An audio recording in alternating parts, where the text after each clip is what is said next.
Dear students, it is the fourth video of chapter 11 of Science for class 7. In this video, we shall read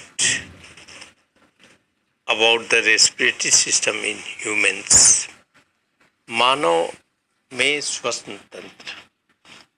The human respiratory system consists of organs responsible for taking in oxygen for respiration and releasing carbon dioxide and water vapor, which are the waste products formed during respiration. श्वसन के लिए oxygen ले जाने वाले अंग और श्वसन के दौरान बेकार उत्पाद का कार्बन डाइऑक्साइड और जलवात बाहर निकालने वाले अंग से मानव श्वसन तंत्र बना होता है. The nostrils, trachea, bronchi and lungs are the main organs of the respiratory system in man. ये नॉस्ट्रिल, ट्रैकिया, ब्रोंकाई और लंग्स जो है मानव श्वसन तंत्र के मुख्य अंग हैं. Now see the picture number 11.7 that is given in your book. अपनी किताब में देखिए फिगर 11.7 को. इसमें लेबल किया गया है ये नॉस्ट्रिल जो मेन पार्ट्स है, ये रेस्पिरेटरी सिस्टम्स के मुख्य जो अंग है नॉस्ट्रिल्स को दिखाया गया है. पोजीशन नॉस्ट्रिल का यहीं से ये जो नासा द्वार है. फिर ट्रैकिया दिखाया गया है. इसमें ट्रैकिया देखिए यहाँ पर वायु नली जो है विंड पाइप, और उसके बाद ये वायु नली बढ़ती है दो शाखाओं. ये प्रत्येक ये लंग्स में ये जाती है. ये जो ब्रोंकाई ट्रैकिया जो दो भागों में बढ़ती है, प्रत्येक भाग जो है ये प्रत्येक लंग्स में जाती है जिनको ब्रोंकाई कहते हैं हम लोग.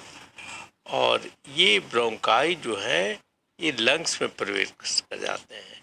तो यहाँ पर जो रेस्पिरेटरी सिस्टम के चार जो मुख्य अंग बतलाए गए हैं वे हैं nostril, trachea, bronchi and lungs. आप फिगर से उनका पोजीशन देख लीजिए.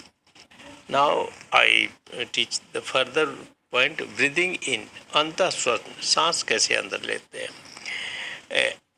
The taking in of air rich in oxygen into our body is called inhalation.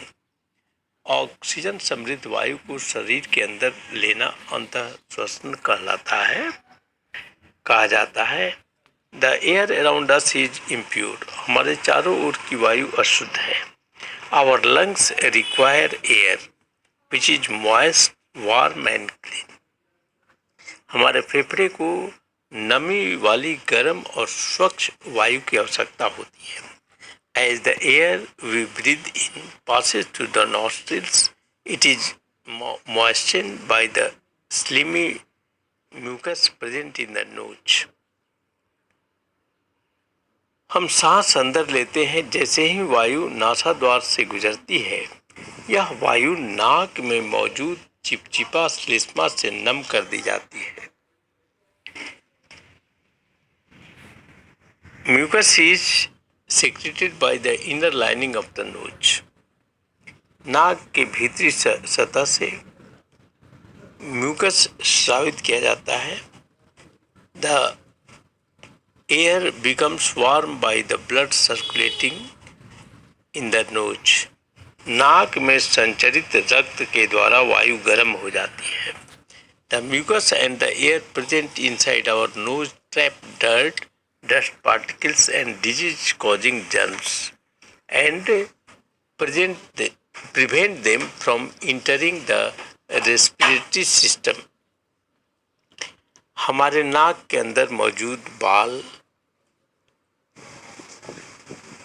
और श्लेष्मा गंदगी, धूल के कण और रोगाणुओं को जकड़ लेते हैं और श्वसन तंत्र में प्रवेश करने से उनको रोकते हैं.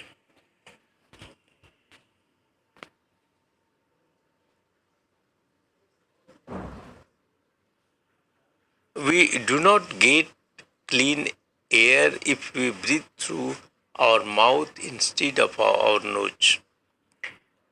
हम हमारे नाक के बदले यदि हम मुंह के द्वारा सांस लेते हैं, हम स्वच्छ वायु नहीं पाते हैं.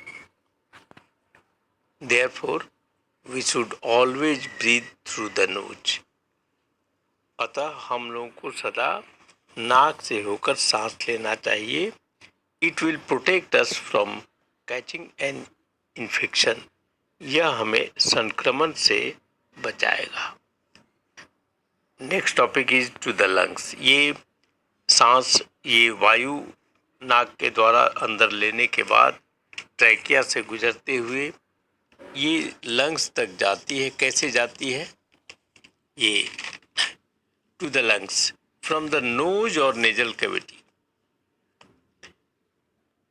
नाक और या नासिका गुहा से the air passes through the pharynx और throat cavity to the wind pipe और ट्रैकिया.